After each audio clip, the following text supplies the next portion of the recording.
This part of the tape is going to cover basically when to make a claim and when not to.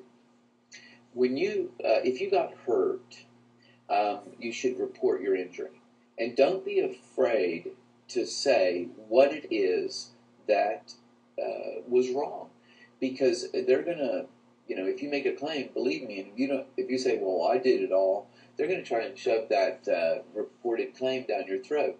So if there was oil on the deck, if a piece of equipment broke, if somebody didn't put a hatch cover on, if you didn't have good lighting, whatever, think about it and make sure and put that on there. Now, not putting it on there is not fatal to your claim. It just makes it a bit harder. So, it's very important to report your claim. Plus, on the most injuries at sea, the Coast Guard, United States Coast Guard, requires the reporting of a claim. And so I'd like to talk about that once you make your claim, it's important for the employer to give you medical care. They have a duty to provide medical care to you, and some of it could be just something on board the vessel, maybe some Tylenol or whatever. But if it doesn't put the pain away, you need to make sure and tell your employer about this, because they have a duty to get you to shore to get medical care.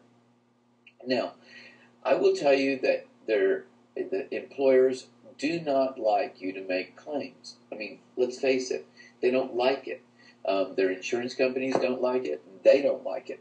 But you have rights, and those rights are your rights, and they are given to you under the Jones Act, which has been around for, right now, 89 years, almost 90 years. And then those rights were even dated back to the time of the Vikings. So the mariners' rights have been protected for centuries and centuries. So I would ask you, do not let your employer, anybody at your employer, the insurance adjuster who might come and talk to you, intimidate you. With a law firm on your side, then you've got a bat also. In other words, so it's not just you being intimidated. They can intimidate them. And the goal here is to make sure that you're fairly compensated. The law firm shouldn't make a mountain out of a molehill, but they should make sure that and figure out whether you're completely, what's hurt on you. You may not know it. You may have a herniated disc. If the law firm doesn't send you to a doctor that requests an MRI to find out, you may settle your claim without even knowing you have a herniated disc. And once you settle your claim, that's it. Now, so that's the first factor. The second thing is you're probably thinking, how am I going to pay my bills if I can't work? Now, at Gordon and Elias, they actually advance you money interest-free on your claim. In other words, we know that your claim is going to take X amount of months. We know that because you're going to be receiving medical care, more than likely the doctor's going to have you not fit for duty. So we know this. And so we sit down with you, we go over your bills, and we make sure that you have the monthly amount of money to pay those bills.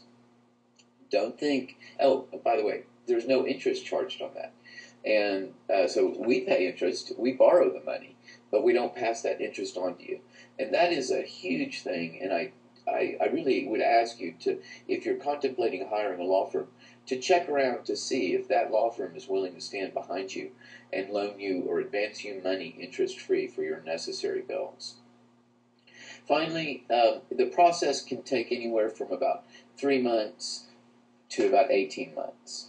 And I think that it's important that you understand that the law